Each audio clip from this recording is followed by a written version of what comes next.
What I propose to do here today is to give you a brief history of saturated diving, man in the sea, as seen through the eyes of a naval servant.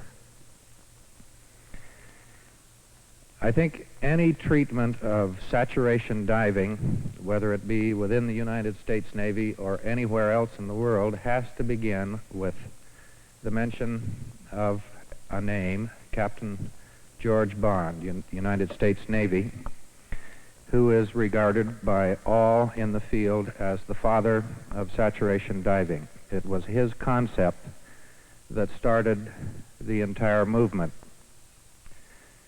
George Bond was forced to prove, first of all, that man, the human physiology, could withstand prolonged exposure to high pressures without permanent damage of one sort or another.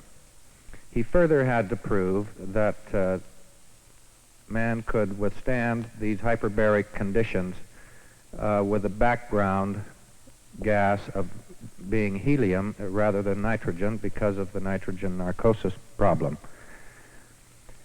He was successful, and the world took notice. Jacques Cousteau was the first to carry on George's work in the open sea, but then others followed suit. There would come a time when man could look back at this planet he calls his home and wonder about the deep, rich color of the earth.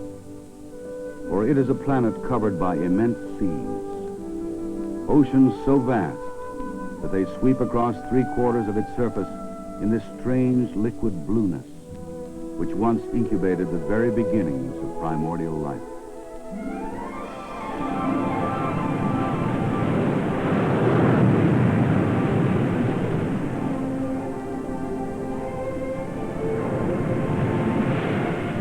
In the past 50 years, man has just begun to penetrate this unique watery layer, which has for so long floated him across its surface.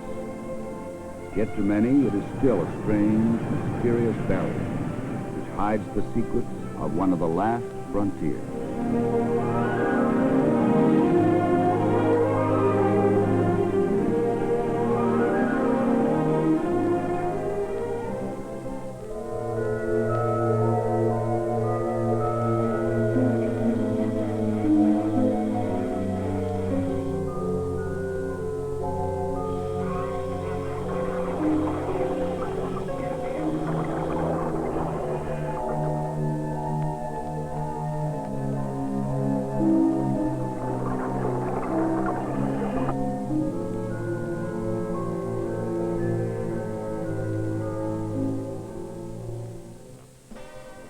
Monday morning, November 15th, 1971. 17 miles from the city of Honolulu, along the southeast corner of the island of Oahu, the United States Navy began final countdown for its 200-foot open ocean saturation dive.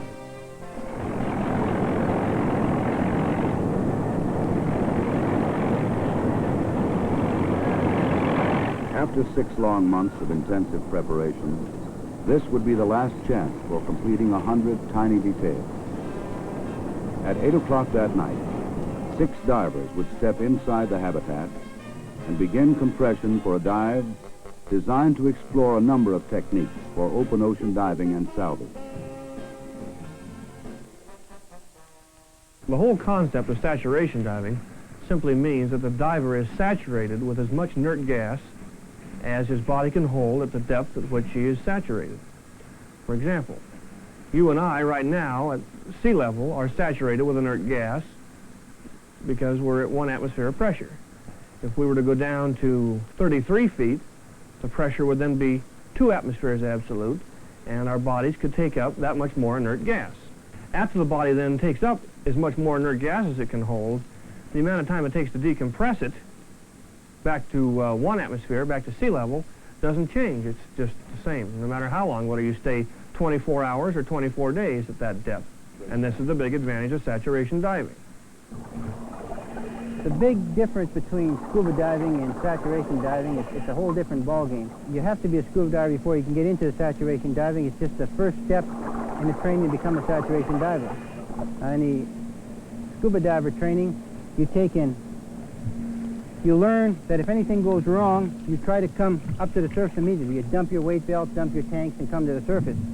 In saturation diving, you can't come to the surface. Once you've been committed for 4 hours to a depth, you're committed to that time until normal decompression. So what we do when we go out in saturation diving is we go out very heavy. And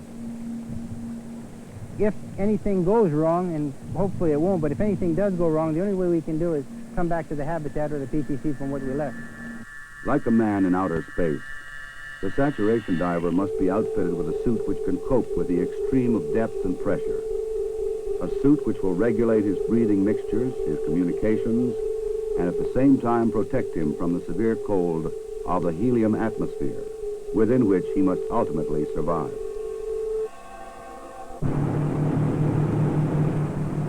One of the most unique aspects of the dive was the utilization of a new type of ocean floor diving station, a self-contained platform which could monitor its own life support system and compress and decompress its divers at the pier. The Aegea system is named after the North Sea god, Aegea. The system consists of 2 main ballast tanks which run forward to aft. Seated on that is the sphere, which is the main control center, the lab compartment, and the living space. Right, I think now we'll move and we'll go up to the top of the Aegea and have a look down and look at some of the controls. 2 boat-like objects that you see either side are the emergency transfer capsules. These, if you had to evacuate Aegea, you would go inside and you would go to the surface on that winch being rolled on the wire going up. They will take 4 people each side. You have your HE air system, which is a trimix, which is for your pressurization system of your sphere, your living and your lab compartments, plus your bib system. Okay, now I think we've seen everything on top, and we'll go down and have a look at the inside. Right, this is the sphere. On this side we have the lab, and on this side the living compartment. Now the sphere is where all the diving is done from. During any dive, this hatch is open and will remain open during all the bottom time. Right, this is the living compartment, which was built to sleep 4, but in fact on this dive we will sleep 6, 2 on the deck in cots. It's quite a simple compartment. It has its own life support system, exactly the same as the other compartments, dehumidifiers, heaters, which are most important because at depth, the helium atmosphere, we require a lot of heat. A comfortable temperature is about 92 degrees Fahrenheit. We're particularly interested in observing and recording the patterns of behavior that divers show both in the habitat and in the water during the course of this dive. We're planning to collect our data by continuous monitoring over closed-circuit television of diver behavior in the habitat, and also through observing the divers again on television while they're working in the water outside. What we hope to do is use these data to think about illuminating problems in habitat design that may interfere with diver performance on the bottom. And for that reason, of course, the Makai project is interesting because it gives us a third, much more Spartan habitat to contrast with earlier ones. Of all the many spectators who watched the progress of the dive, none were more curious than a pair of tame porpoises named Lele and Abokea.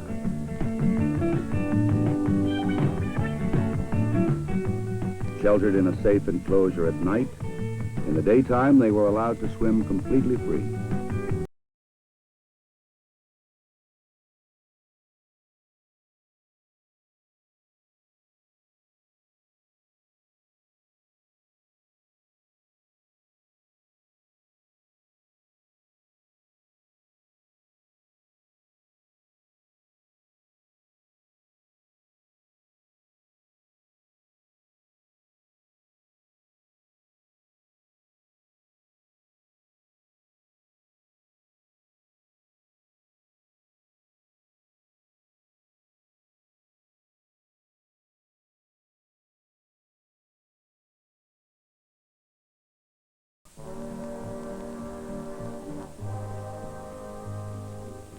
Day after day, week after week, the divers continually familiarize themselves with the equipment, diving, testing, practicing its use.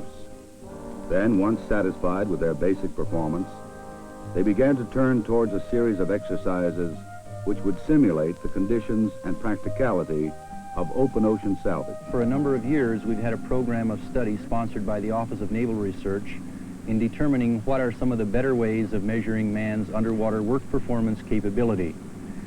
We have, in our laboratories, developed a number of instruments for measuring man's ability to work underwater, and we needed a standardized work test to be able to use as a baseline for performance comparisons. And we selected the pipe puzzle. The pipe puzzle is we call a macro task. It's not sorting nuts and bolts, rather it's using the regular kinds of tools with about the same kind of pipe and whatnot that people use in various underwater construction jobs. This is the manifold, probably the most difficult part of the puzzle to put together, and the requirement here is to have these holes all lined up with an appropriate washer in between, battened down so that when we turn the handles, we put a hose on the end here so we can get air in, and when we turn these handles, we can pressurize the two parts of the system independently. And what we're trying to determine is what the effect of changing environments, different kinds of equipment, different degrees of stress, what these variables have on the diver's work effectiveness. Monday evening, 8 o'clock at night. There were some hurried words, a few photographs, and then the 6 divers stepped down into a habitat in which they would live for the next 7 days. The steel hatch is closed and sealed. At 8:15, the long, careful pier-side compression begins.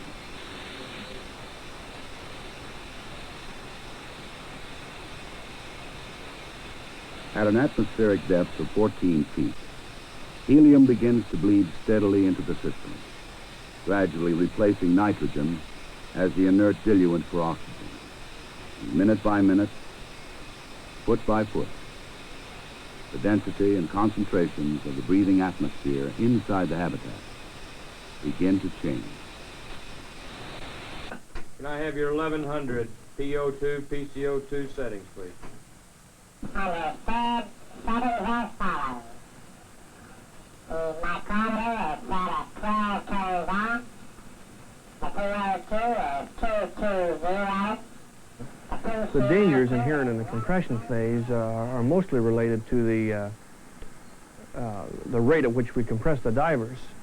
In saturation diving operations, the compression rate can be held down to a rather slow rate, say 20 or 30 feet a minute, because you've got all the time in the world to get your job done, and you don't need to hurry the divers down, and so they have a reasonable length of time to work on the bottom.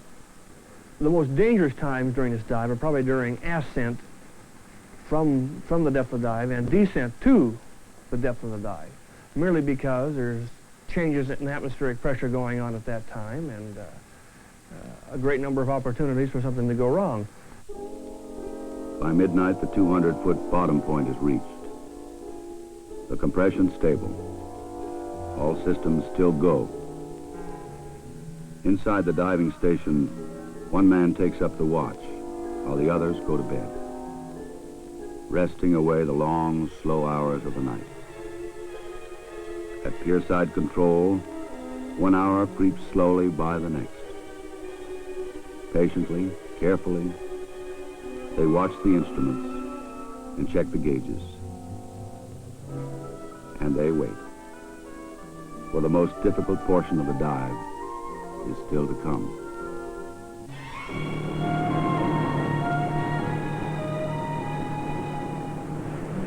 – 9 a.m. Tuesday morning. The Aegir swings out into the open ocean, destined for a control barge anchored 1.7 miles out to sea.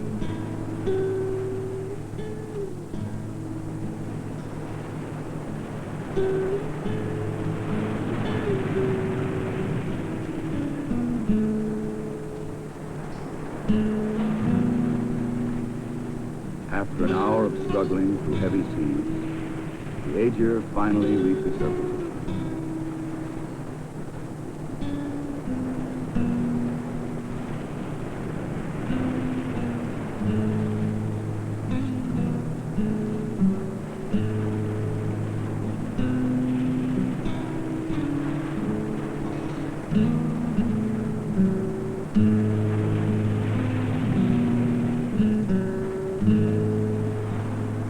communication and power cables are connected with the surface platform.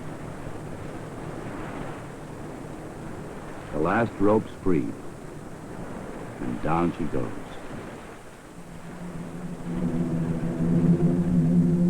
Destined with her crew of 6 men for the ocean's floor, 200 feet below.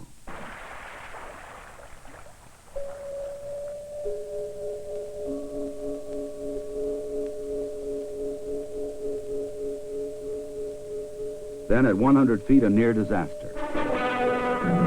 Aegir, come in, Aegir, over. Aegir, we do not read you, over. Come in, Aegir, over. Aegir, we do not read you, over.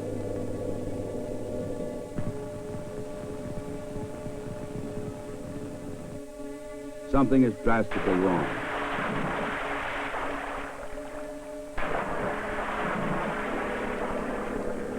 Aegir, come in, Aegir.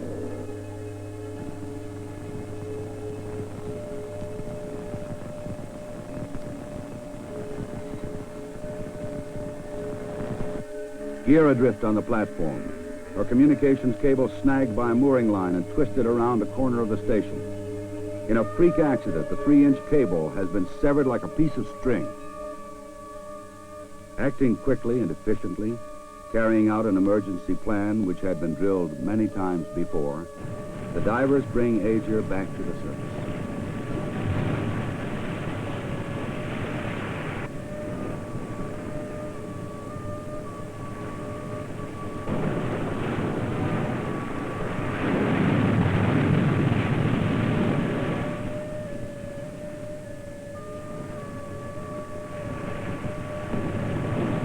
There is no other alternative. The cable must be repaired. Heartbroken, they fasten the tow lines and turn around, heading slowly back for shore.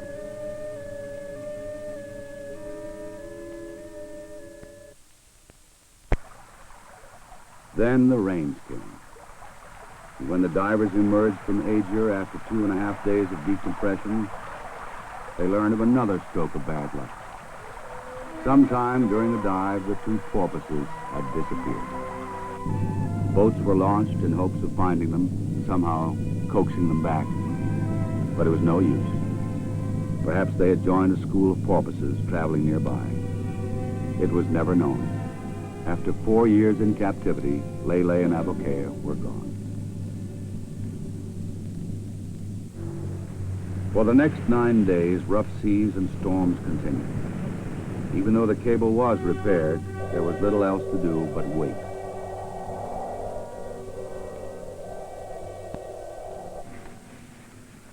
Well, gentlemen, we have a storm here at Adak moving toward Kodiak. It's sending high seas in the direction of Midway. But what's concerning us today is the tropical disturbance about 300 miles southeast of us here.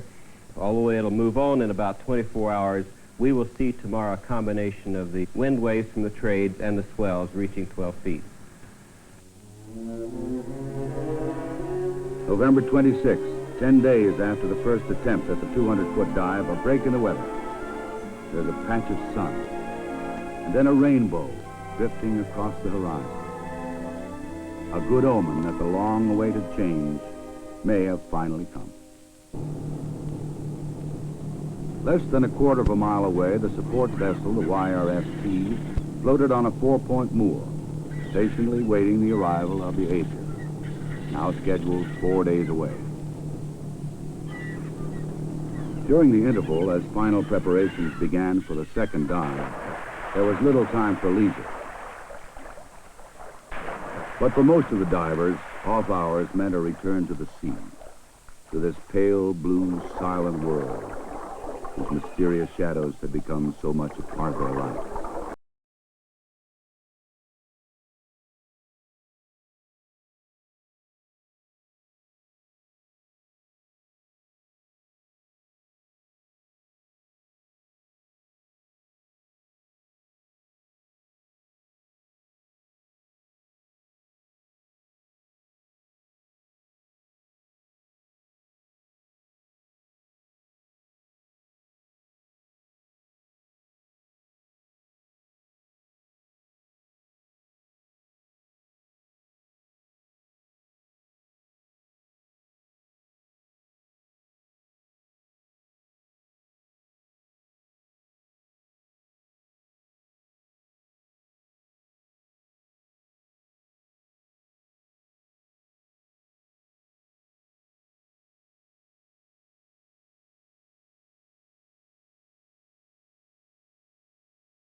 On the morning of November 28th, now 2 weeks behind schedule, with blue skies and fair seas, the vessel Makai begins the long pull out to sea.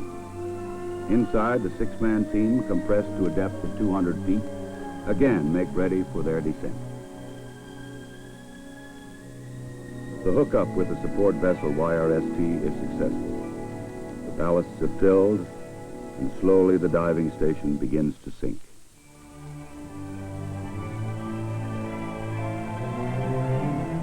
$50.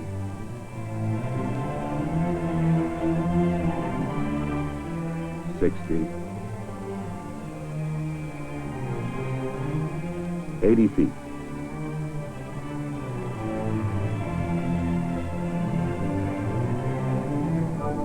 At 100 feet, the last divers push away and stare downward as she fades from sight. First a faint pale yellow, then finally disappears. In less than 30 minutes, the 200-foot ocean floor is reached, and team leader Lieutenant Commander Magendy radios up that all is well.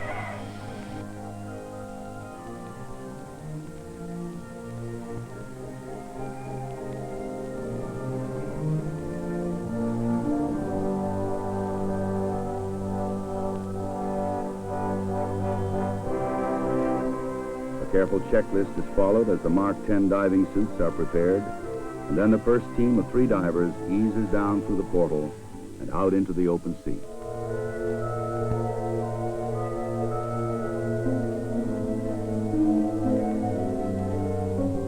The decompression time for a saturation dive at this depth is now almost 64 hours. Even though it will be the same as long as they remain upon the bottom, the last bond with the surface has been broken. Their home and refuge of safety is now one place, the habitat.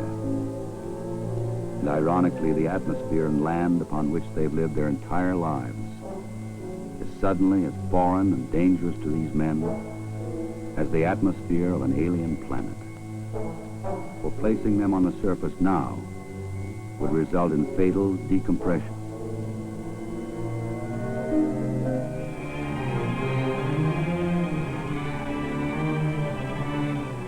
Over the next 4 days, there will be more than 24 excursions out into the water by the divers as they test a number of tasks made to simulate the conditions of underwater salvage. Hydraulic-powered tools are evaluated along with lifting equipment and underwater winches.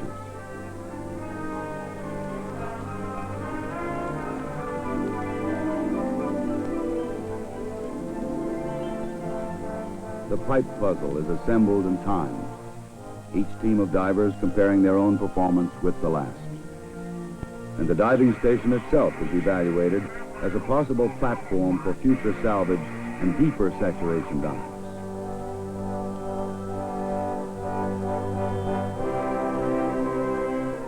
At the end of each dive, the teams return.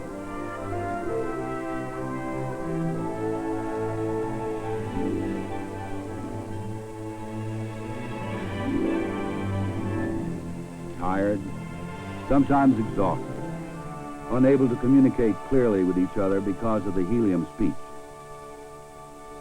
Yet they press on. For like the Hawaiians who adventured across these waters 2,000 years ago, these men too have ventured into a new frontier. Their research, their explorations, and their evaluations, all part of a continuing program sponsored by the Bureau of Medicine and Surgery, the Office of Naval Research, and the Navy's Supervisor of Diving, to advance man's knowledge of the sea. For these first steps taken out in the open ocean with Makai may one day light a safer, better trail for man's exploration of the ocean floor in future years to come.